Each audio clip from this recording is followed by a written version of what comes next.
The human cost of defeating disease. Meredith, good to have you on the Big 550 KTRS. It's great to be with you. Thanks for having me. Let's talk about vaccines. I want to go over this business of a lot of people do not like the concept of vaccines. They think they're bad for their kids and so on and so forth. It's my understanding that that's been pretty much knocked out, and that it's vaccines are good for people. Oh, Doug, there's absolutely no doubt of it. Vaccines are safe and effective and vital for our public health.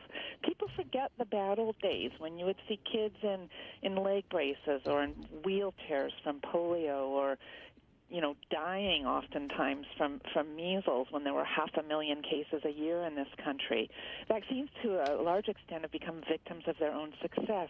Because we don't see the diseases, people get complacent without realizing that the reason we don't see the diseases is because we continue to vaccinate our children.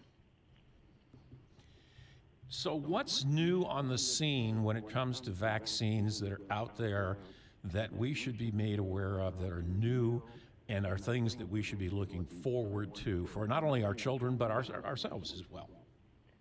Well, several vaccines have been added to the childhood vaccine schedule in recent years.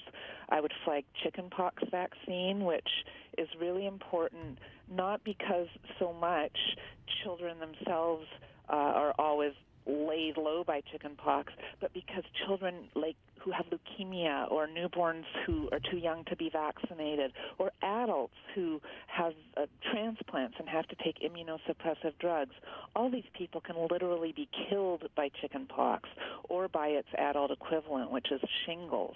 And so these vaccines have just done really important things for our health, and they've only been added to the schedule recently. Another is hepatitis A. And then, of course, there's the HPV vaccine, which you may be aware is now recommended for both boys and girls at the age of about 11 or 12. And it's sexually transmitted HPV, but let me tell you, don't think my kid isn't one of those kids, because 80% of young adults will be infected with this virus at some point in their sexually active lives. So the idea is to vaccinate before the horse is out of the barn, as it were. What's been the most important vaccine that we have experienced in the world? Oh, I can't really answer that question, because if your kid is the one that was going to be felled by polio, then for you, polio is the most important vaccine. If you are the parent of a child with leukemia, then possibly chickenpox or the measles vaccine. It's sort of hard to name winners and losers in this. We're all collectively winners because of childhood vaccination. I mean, I could point, this is another example of a forgotten disease, diphtheria, which, when it got bad in the pre-vaccine days, it would cast a membrane across the back of the throat of the child and slowly suffocate them. Diphtheria cases in this country these days, 0, and that's because of the D in the DPT vaccine, D for diphtheria, that all our children get. I just can't emphasize enough how important it is and how carefully considered it is by experts, both at the FDA and the Centers for Disease Control, who spend their lives studying vaccines and vaccine safety and effectiveness, to adhere to the recommended vaccine schedule that they recommend. And for any parent who's hesitant, I would just strongly urge you to have a serious conversation with your pediatrician about any concerns you may have. The other thing to be really clear about is that any purported link between the MMR vaccine and autism has been completely, thoroughly, and scientifically debunked. There is no link. As somebody who is a parent, and I'm just kind of curious, live versus non-live vaccines, with the ingredients in them, and looking at that for young people, and then for adults, and you touched on it, you said shingles, which is a biggie now. I mean, for a lot of adults, your physicians are recommending that you get an injection to help you to avoid getting shingles.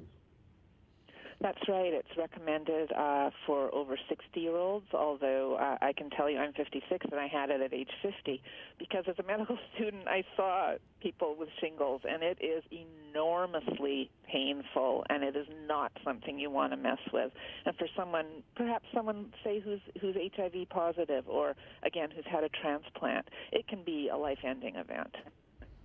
You know, as our world gets smaller and smaller with people traveling, you know, from different countries, what about those countries that are underserved, those people who don't get vaccinated, and you know, and travel to other countries, which could increase the possibility of outbreaks? What do we do for that? You know, our best protection is to thoroughly vaccinate our children, because if you have, say, above 93% vaccination, then you have a community where a virus being brought back from an underdeveloped country that perhaps doesn't vaccinate, say, against measles, it cannot get a foothold in the community. There aren't enough susceptible people. When you fall below, say, 90%, you are playing vaccination. You are playing with fire. You're basically inviting the virus. Come on, into our community. Here's a nice little geographical cluster of people who think it's cool not to vaccinate. And measles, like you saw in the outbreak in Los Angeles at Disneyland in 2015, is wildly contagious and can and will accept your invitation if you're not vaccinating thoroughly. Let's talk about cost for a second. Quite honestly, it's been my opinion for a long time that a lot of vaccines are created with the express purpose of selling the product and not necessarily eliminating a problem in the world. And we can use, well, let's go to the little purple pill. What is it? Viagra, I guess it is. I mean, there are certain things that people, you know, it's easier for pharmacies to create these products than perhaps to not focus on other diseases. Is that changing? Is the mindset changing on that now? Well, do you mean pharmaceutical companies as opposed to pharmacies making vaccines? No, pharmaceutical companies. In other words, the people who are actually coming up with these vaccines. Right. So, I mean, none of us are pure, right? The pharmaceutical companies definitely have an obligation to their shareholders to make money, and they're not doing it, you know, out of completely pure motives.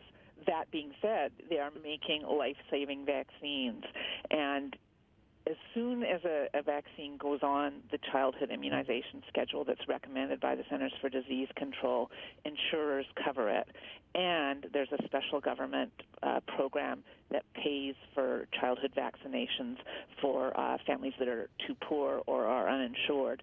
So cost to an individual patient of vaccination should not be an issue, which is not to say that pharmaceutical companies don't make money from these vaccines. I'll certainly give you that.